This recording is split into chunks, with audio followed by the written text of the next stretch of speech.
ओम शांति। 25 सितंबर 2024 के ईश्वरीय महावाक्य।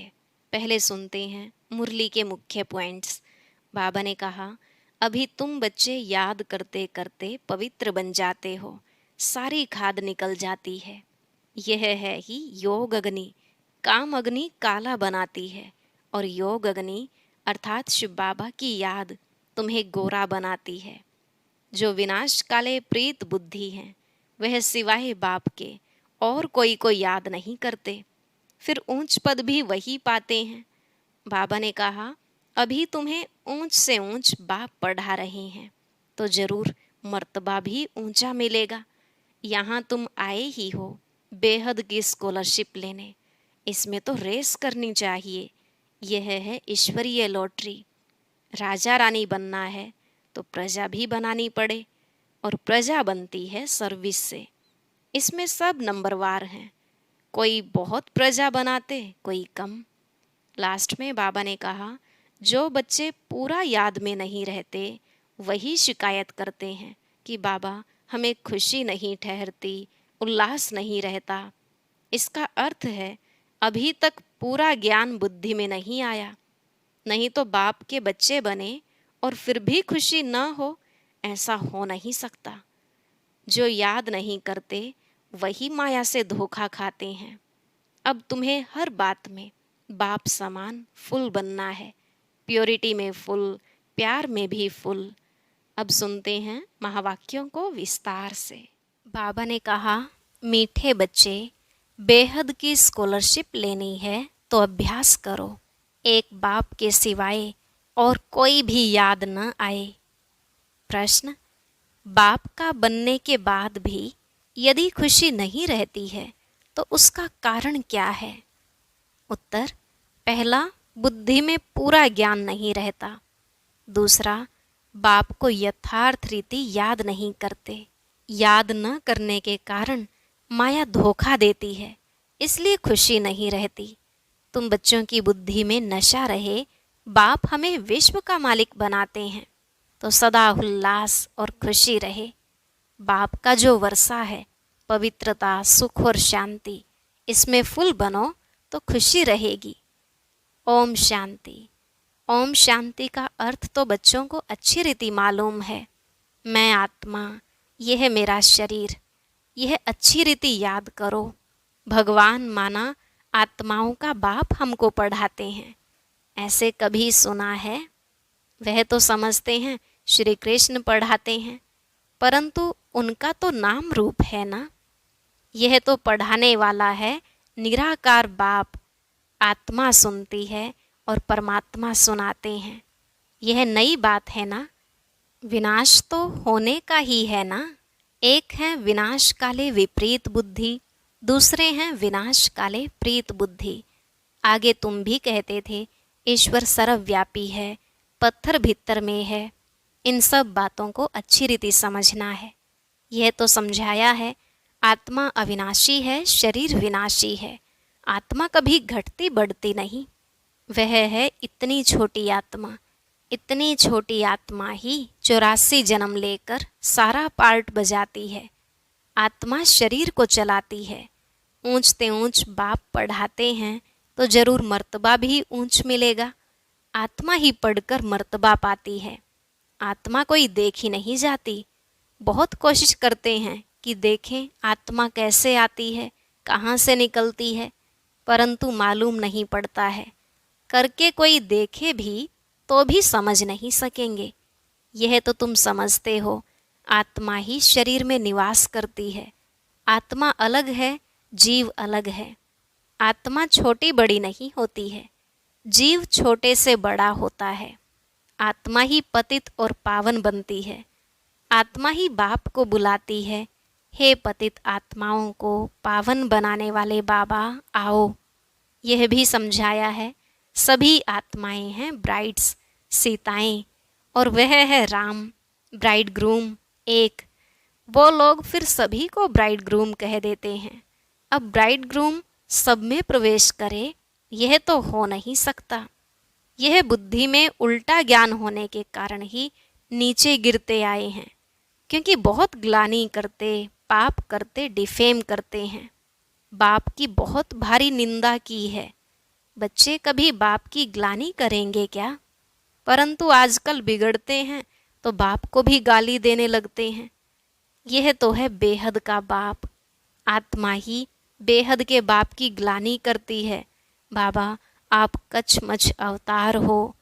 श्री कृष्ण की भी ग्लानि की है, रानियों को भगाया, यह किया, माखन चुराया। अब माखन आदि चुराने की उनको क्या दरकार पड़ी? कितने तमो प्रधान बुद्धि बन पड़े हैं। बाप कहते हैं, मैं आकर तुमको पावन बनाने की बहुत सहज युक्ति बताता हूँ। बाप ही पतित पावन सर्वशक्तिमान अथॉरिटी है। जैसे साधु संत आदि जो भी हैं उनको शास्त्रों की अथॉरिटी कहेंगे, शंकराचार्य को भी वेदों शास्त्रों आदि की अथॉरिटी कहेंगे। उनका कितना भबका होता है। शिवाचार्य का तो कोई भबका नहीं, इनके साथ कोई पलटन नहीं। यह तो बैठ सभी वेदों शास्त्रों का सार सुनाते हैं। अगर शिव बाबा भबका दिखाए तो पहले इनका भी भबका चाहिए, ब्रह्मा बाबा का, परंतु नहीं। बाप कहते हैं, मैं तो तुम बच्चों का सर्वेंट हूँ। बाप इनमें प्रवेश कर बच्चों को समझाते हैं कि बच्चे, तुम पतित बने हो, तुम पावन बन फिर 84 जन्मों के बाद पतित बन गए हो। इनकी ही हिस्ट्री ज्योग्राफी फिर से रिपीट होगी। इन्होंने ही 84 जन्म भोगे हैं, फिर उन्हें ही सतो प्रधान बनने की युक्ति बताते हैं। बाप ही सर्वशक्तिमान है।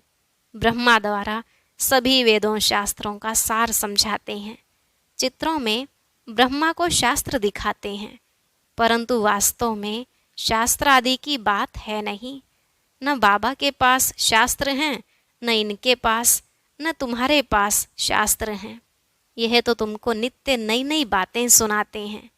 यह तो जानते हो कि सभी भक्ति मार्ग के शास्त्र हैं। मैं कोई शास्त्र थोड़े ही सुनाता हूँ, मैं तो तुमको मुख से सुनाता हूँ, तुमको राजयोग सिखाता हूँ, जिसका फिर भक्ति मार्ग में नाम गीता रख दिया है। मेरे पास व तुम्हारे पास कोई गीता आदि है क्या? यह तो पढ़ाई है। पढ़ाई में अध्याय श्लोक आदि थोड़े ही होते हैं। मैं तुम बच्चों को पढ़ाता हूँ, हूबहू कल्प कल्प ऐसे ही पढ़ाता रहूँगा। कितनी सहज बात समझाता हूँ। अपने को आत्मा समझो। यह शरीर तो मिट्टी हो जाता है, आत्मा अविनाशी है। शरीर तो घड़ी घड़ी जलता रहता है, आत्मा एक शरीर छोड़ दूसरा लेती है। बाप कहते हैं, मैं तो एक ही बार आता हूँ। शिवरात्रि मनाते भी हैं। वास्तव में होना चाहिए शिव जयंती, परंतु जयंती कहने से माता के गर्भ से जन्म हो जाता है, इसलिए शिवरात्रि कह देते हैं। द्वापर कलयुग की रात्रि में मेरे को ढूंढते हैं, कहते हैं सर्वव्यापी है, तो तेरे में भी है ना, फिर धक्के क्यों खाते हो? एकदम जैसे देवता से आसुरी संप्रदाय के बन जाते हैं। देवताएं कभी शराब पीते हैं क्या? वही आत्माएं फिर गिरी हैं तो शराब आदि पीने लग पड़ी हैं। बाप कहते हैं, अब इस पुरानी दुनिया का विनाश भी जरूर होना है। पुरानी दुनिया में है अनेक धर्म, नई दुनिया में है एक धर्म। एक से अनेक धर्म हुए हैं, फिर एक जरूर होना है। मनुष्य तो कह देते कलयुग में अभी 40,000 वर्ष पड़े हैं। इसको कहा जाता है घोर अंधियारा। ज्ञान सूर्य प्रगटा, अज्ञान अंधेर विनाश। मनुष्यों में बहुत अज्ञान है। बाप ज्ञान सूर्य, ज्ञान सागर आते हैं तो तुम्हारा भक्ति मार्ग का अज्ञान मिट जाता है। तुम बाप को याद करते करते पवित्र बन जाते हो, खाद निकल जाती है। यह है योग अग्नि। काम अग्नि काला बना देती है, योग अग्नि अर्थात शिव बाबा की याद गोरा बनाती है। श्री कृष्ण का नाम भी रखा है श्याम सुंदर, परंतु अर्थ थोड़े ही समझते हैं। बाप आकर अर्थ समझाते हैं। पहले पहले सतयुग में कितने सुंदर हैं। आत्मा पवित्र सुंदर है तो शरीर भी पवित्र सुंदर लेती है। वहाँ कितना धन दौलत सब कुछ नया होता है। नई धरनी फिर पुरानी होती है। अब इस पुरानी दुनिया का विनाश जरूर होना है। खूब तैयारियां हो रही हैं। भारतवासी इतना नहीं समझते हैं जितना वह समझते हैं कि हम अपने कुल का विनाश कर रहे हैं। कोई प्रेरक है। साइंस द्वारा हम अपना ही विनाश लाते हैं।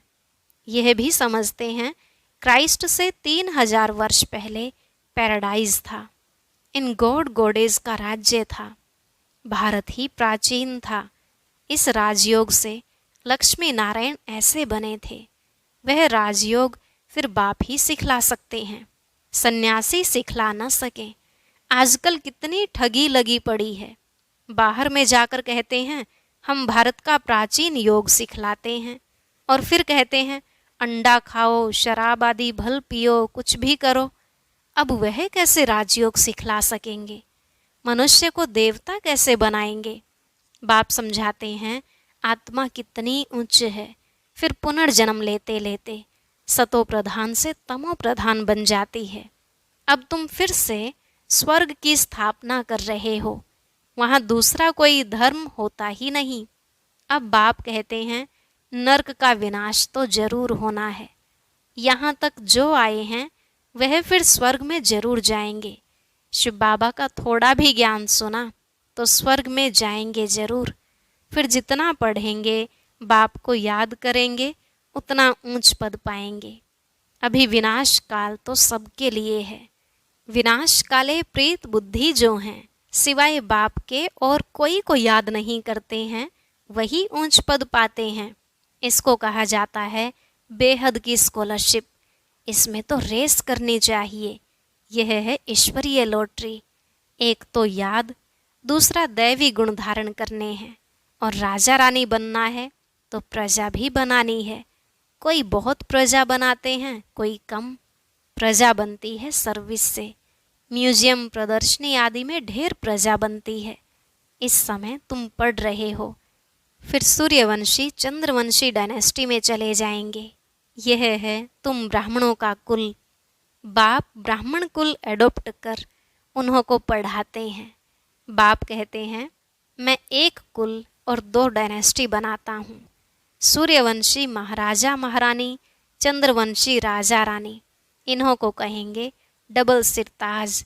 फिर बाद में जब विकारी राजाएं होते हैं तो उनको लाइट का ताज नहीं होता। उन डबल ताज वालों के मंदिर बनाकर उनको पूजते हैं, पवित्र के आगे माथा टेकते हैं। सतयुग में यह बातें होती नहीं। वह है ही पावन दुनिया, वहाँ पतित होते नहीं। उसको कहा जाता है सुख धाम, वाइसलेस वर्ल्ड। इसको कहा जाता है विशस वर्ल्ड। एक भी पावन नहीं। सन्यासी घर बार छोड़ भागते हैं। राजा गोपीचंद का भी मिसाल है ना। तुम जानते हो कोई भी मनुष्य 1-2 को गति सदगति दे नहीं सकते हैं। सर्व का सदगति दाता मैं ही हूँ। मैं आकर सबको पावन बनाता हूँ। एक तो पवित्र बन शांति धाम चले जाएंगे और दूसरे पवित्र बन सुख धाम में जाएंगे। यह है अपवित्र दुख धाम। सतयुग में बीमारी आदि कुछ भी होती नहीं। तुम उस सुख धाम के मालिक थे, फिर रावण राज्य में दुख धाम के मालिक बने हो।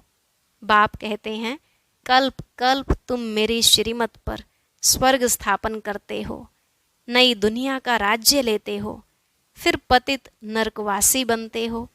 देवताएं ही फिर विकारी बन जाते हैं, वाम मार्ग में गिरते हैं। मीठे मीठे बच्चों को बाप ने आकर परिचय दिया है कि मैं एक ही बार पुरुषोत्तम संगम युग पर आता हूँ। मैं युगे युगे तो आता ही नहीं हूँ। कल्प के संगम युगे आता हूँ, न कि युगे युगे। कल्प के संगम पर क्यों आता हूँ? क्योंकि नर्क को स्वर्ग बनाता हूँ। हर 5000 वर्ष बाद आता हूँ। कई बच्चे लिखते हैं बाबा हमको खुशी नहीं रहती है, उल्लास नहीं रहता है। अरे बाप तुमको विश्व का मालिक बनाते हैं, ऐसे बाप को याद कर तुमको खुशी नहीं रहती है? तुम पूरा याद नहीं करते हो तब खुशी नहीं ठहरती है। पति को याद करते खुशी होती है जो पतित बनाते हैं, और बाप जो डबल सिरताज बनाते हैं उनको याद करके खुशी नहीं होती है। बाप के बच्चे बने हो फिर भी कहते हो खुशी नहीं। पूरा ज्ञान बुद्धि में नहीं है, याद नहीं करते हो, इसलिए माया धोखा देती है। बच्चों को कितना अच्छी रीति समझाते हैं, कल्प कल्प समझाते हैं। आत्माएं जो पत्थर बुद्धि बन पड़ी हैं उनको पारस बुद्धि बनाता हूँ। नॉलेजफुल बाप ही आकर नॉलेज देते हैं। वह हर बात में फुल है, प्योरिटी में फुल, प्यार में फुल। ज्ञान का सागर, सुख का सागर, प्यार का सागर है ना। ऐसे बाप से तुमको यह वर्षा मिलता है। ऐसा बनने के लिए ही तुम आते हो।